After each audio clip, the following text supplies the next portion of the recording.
નમસ્કાર દર્શક મિત્રો, હું છું પરમાર અનિશા. તમે જોઈ રહ્યા છો લોક સામનો ન્યૂઝ. તો જોઈએ આજના સમાચાર નવસારીથી અમારા રિપોર્ટર જયમીન બોગરા સાથે.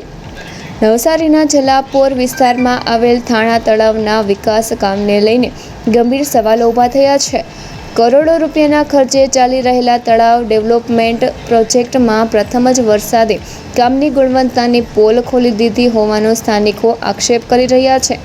તળાવની ફરતે બનાવવામાં આવેલી દિવાલ ખસી જતા અને તેમાં તિરાડો પડતા કામની ગુણવત્તા સામે પ્રશ્નો ઊભા થયા છે.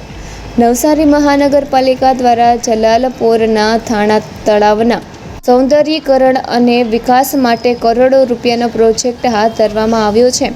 જો કે હજુ તો ચોમાસાની શરૂઆત માત્ર 1 થી 2 ઈંટો જેટલી વરસાદ પડતા જ તળાવની ફરતે બનાવવામાં આવેલી રિટેનિંગ વોલના કેટલાક ભાગ ખસી ગયા છે.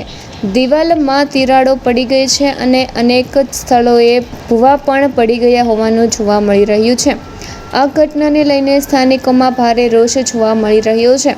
લોકોનું કહેવું છે કે કામમાં ગુણવત્તાનો અભાવ હોવાના કારણે પ્રથમ વરસાદમાં આવી સ્થિતિ સર્જાઈ છે. હવે પ્રશ્ન એ ઊભો થયો છે કે જ્યારે તળાવ સંપૂર્ણપણે પાણીથી ભરાશે ત્યારે આ દિવાલ કેટલો ભાર સહન કરી શકશે. સમગ્ર મામલે સ્થાનિકો કામની ગુણવત્તાની નિષ્પક્ષ તપાસ અને જવાબદાર કોન્ટ્રાક્ટર સામે યોગ્ય કાર્યવાહી કરવાની માંગ કરી રહ્યા છે. જોકે આ મુદ્દે તંત્ર તરફથી હજુ સુધી કોઈ સત્તાવાર પ્રતિક્રિયા સામે આવી નથી. તો ફરી મળીશું એક નવા સમાચાર સાથે. ત્યાં સુધી જોતા રહો લોક સામના ન્યૂઝ.